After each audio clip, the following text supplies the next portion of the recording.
नमो भगवते वासुदेवाय। ओम नमो भगवते वासुदेवाय। ओम नमो भगवते वासुदेवाय। ओम नमो भगवते वासुदेवाय। ओम नमो भगवते वासुदेवाय। श्रीमद्भागवत महापुराण तृतीय स्कंद। धूम मार्ग और अर्ची आदि मार्ग से जाने वाले की गति का और भक्ति योग की उत्कृष्टता का वर्णन। कपिल देव जी कहते हैं, माता जी, जो पुरुष घर में रहकर सकाम भाव से गृहस्थ के धर्मों का पालन करता है और उसके फल स्वरूप अर्थ एवं काम का उपयोग करके फिर उन्हीं का अनुष्ठान करता रहता है, वह तरह तरह की कामनाओं से मोहित रहने के कारण भगवत धर्म से विमुख हो जाता है और यज्ञों द्वारा श्रद्धापूर्वक देवता तथा पितरों की आराधना करता रहता है। उसकी बुद्धि उसी प्रकार श्रद्धा से युक्त रहती है। देवता और पितर उसके उपासक रहते हैं, अतः वह चंद्रलोक में जाकर उनके साथ सोमपान करता है, फिर पुण्य क्षीण होने पर इसी लोक में लौट आता है। जिस प्रकार प्रलय काल में शेष साई भगवान शेष शैया पर शयन करते रहते हैं, उसी समय सकाम गृहस्थाश्रमियों को प्राप्त होने वाले ये सब लोग भी लीन हो जाते हैं।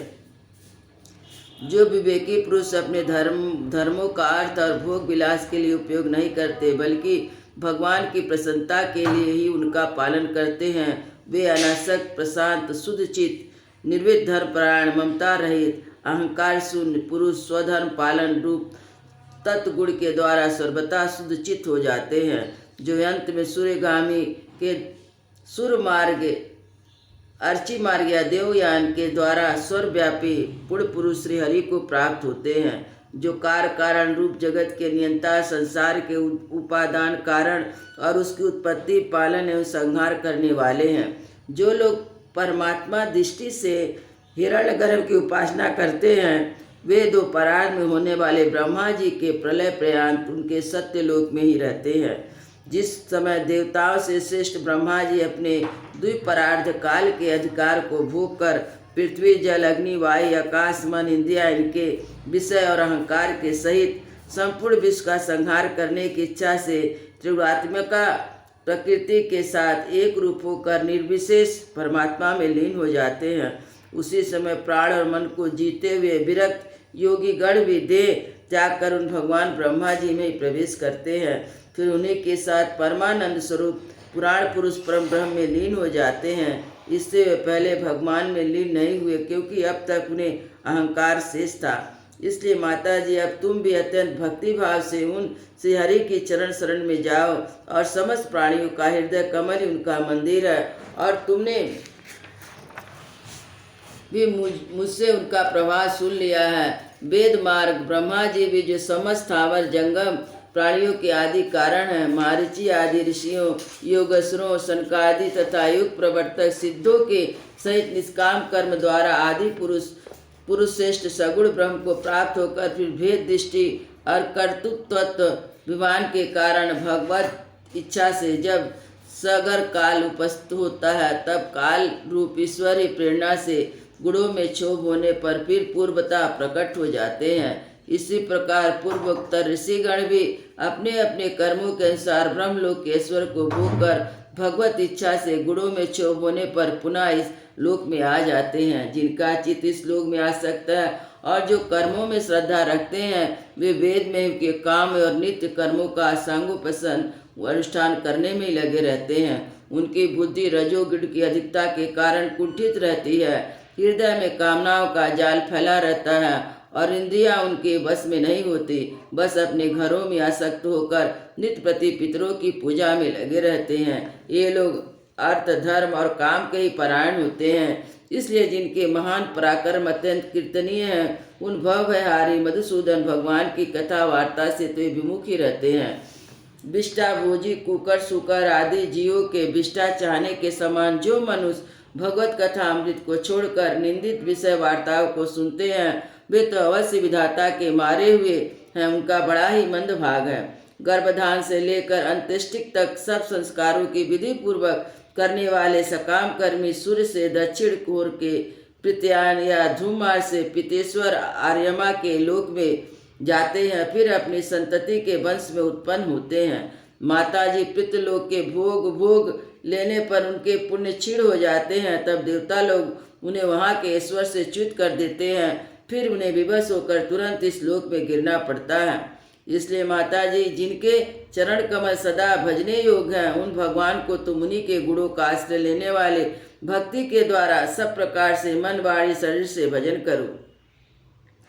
भगवान वासुदेव के प्रति किया हुआ भक्ति योग तुरंत इस संसार में वैराग और ब्रह्म साक्षात्कार रूप ज्ञान की प्राप्ति करा देता है। वस्तुतः सभी विषय भगवत रूप होने के कारण समान है। अतः जब इंद्रियों की वृत्तियों के द्वारा भी भगवत भक्त का चित्त उनमें प्रिय अप्रिय का विषमता का अनुभव नहीं करता, सर्वत भगवान का ही दर्शन करता, उसी समय वह असंग रहित सब में समान रूप से स्थित त्याग और ग्रहण करने योग्य दोष और गुणों से रहित अपनी महिमा में आरूढ़ अपनी आत्मा का ब्रह्म रूप से साक्षात्कार करता है। वही ज्ञान स्वरूप, वही परब्रह्म, वही परमात्मा, वही ईश्वर, वही पुरुष, वही भगवान स्वयं जीव शरीर विषय इंद्रिय आदि अनेक रूपों में प्रतीत होता है।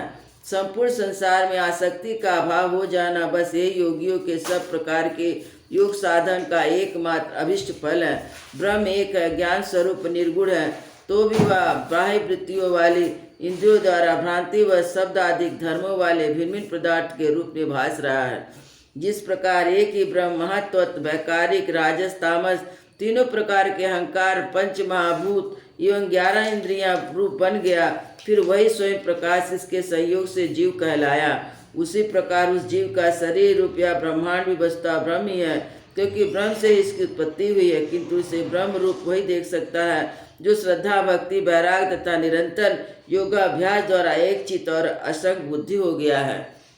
पूजनीय माता जी, मैंने तुम्हें यह ब्रह्म साक्षात्कार का साधन रूप ज्ञान सुनाया। इसके द्वारा प्रकृति और पुरुष के यथार्थ स्वरूप का बोध हो जाता है। देवी निर्गुण ब्रह्म विषय तक ज्ञान योग और प्रेर किए हुए भक्ति योग, इन दोनों का फल एक ही है, उसे भगवान कहते हैं।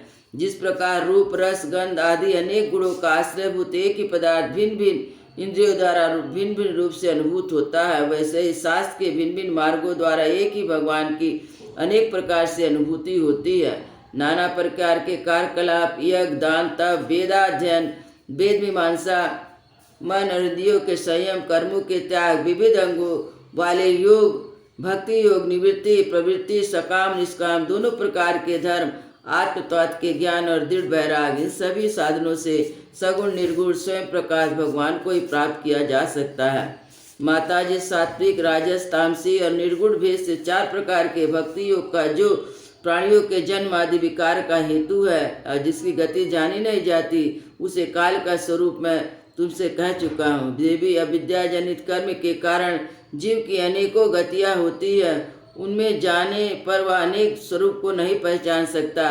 मैंने तुम्हें जो ज्ञान का उपदेश दिया उसे दुष्ट दुर्विनीत घमंडी दुराचारी दम्भी पुरुषों को नहीं सुनाना चाहिए। जो विषय लोलुप गृहस्थक हो, मेरा भक्त ना हो अथवा मेरे भक्तों से द्वेष करने वाला हो, उसे भी इसका उपदेश कभी नहीं करना चाहिए। जो अत्यंत श्रद्धालु भक्त विनयी दूसरों के प्रति दोष दृष्टि न रखने वाला सब प्राणियों से मित्रता रखने वाला गुरु सेवा में तत्पर ब्राह्मी विषयों में अनासक्त शांतचित मत्सरशून्य पवित्र चित्त मुझे परम प्रियतम मानने वाला हो तो उसका अवश्य उपदेश करे। माँ, जो पुरुष मुझे चित्त लगाकर इसका श्रद्धापूर्वक एक बार भी श्रवण या कथन करेगा वह मेरे परम पद को प्राप्त होगा।